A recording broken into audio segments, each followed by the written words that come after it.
Hey everyone, today I'm going to talk about some of the modifications that I've made to Sumo, the KTM 790 Adventure R. So let's get started. One of the features of the 790 is that the handlebars are adjustable. You can move them in three positions, forward or backward from the standard position, and you can even flip the mounts, handlebar mounts, around backwards to gain just a little bit of extra distance as far as adjusting the handlebars. I found that, however, though, after having the bike for a little while, my arms were getting really fatigued, and in diagnosing what the issue might be, I decided that it was because my arms were pointed downwards from the elbow to the hand.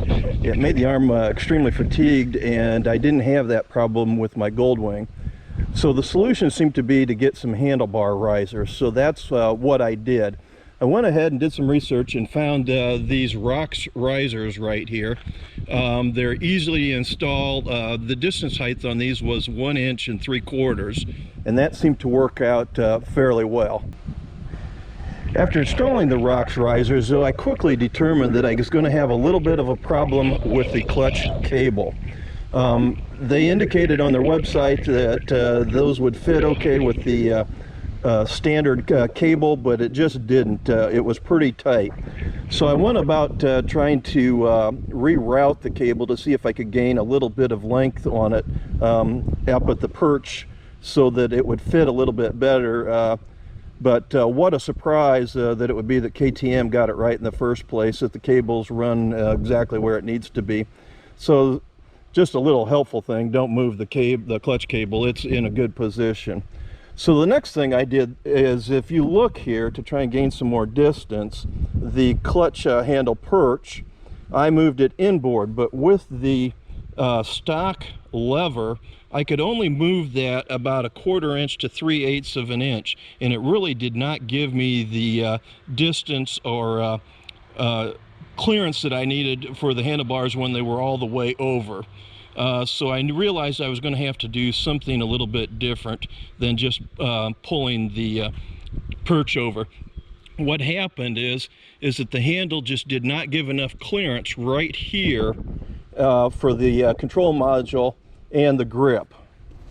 So my solution to the whole cable being too short issue was to go ahead and make a custom clutch lever. And what the custom clutch lever did was, from the pivot point to this point here, gave more clearance around the control cluster here, so that you could go ahead and pull that all the way up and have complete clearance.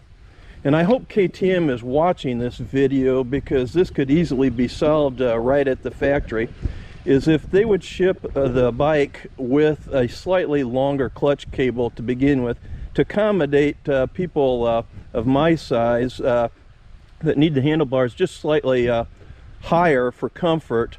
Allow the cable length to accommodate up to like a 2-inch riser. That would really be nice of KTM if they would do that. As you can see, the custom clutch lever allowed me to go ahead and move the perch over an entire inch here, and that gained me the distance that I needed for the stock clutch cable to have plenty of clearance for turning even at the most extreme angles of the triple tree. The last two items that I'm going to show you here on this video comes from Camel ADV, and I don't know if you can see it here in the video because of the shadows, but they've created a heat shield that fits over the top of the catalytic converter to prevent the heat transfer from the catalytic converter up into the shock. The intended purpose here is to keep the external heat of overheating that shock. I see that they have a disclaimer now on their website that it's not going to prevent the shock from wearing out or you having to replace the shock. I'm sure they had to do that.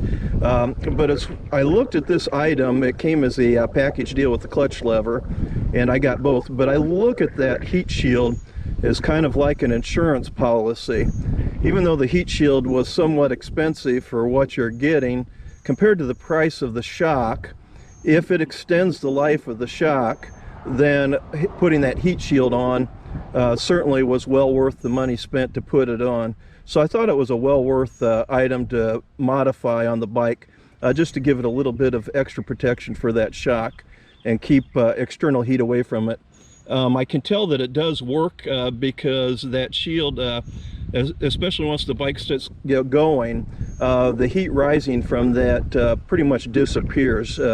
So it works fairly well, and I think it is a worthwhile item if you're looking at it as an insurance policy. If the cost, you know, if you don't mind replacing a shock prematurely, then maybe it's not the item for you.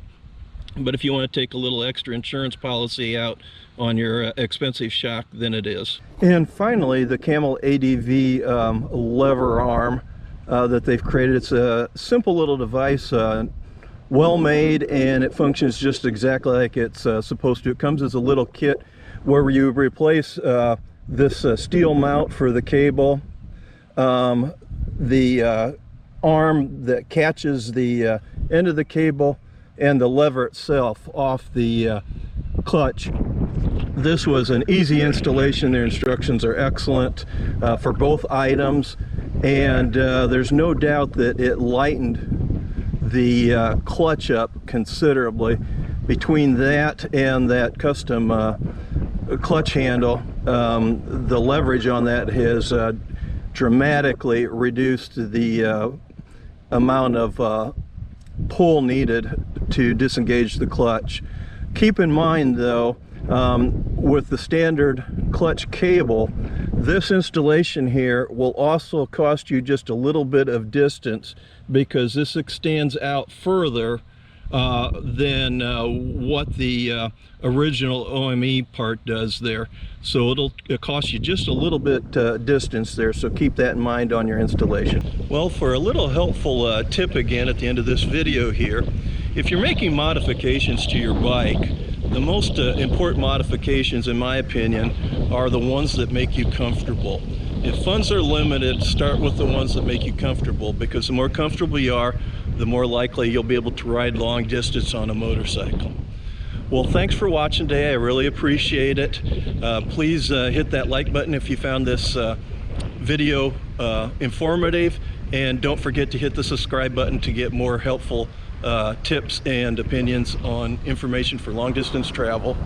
Thank you.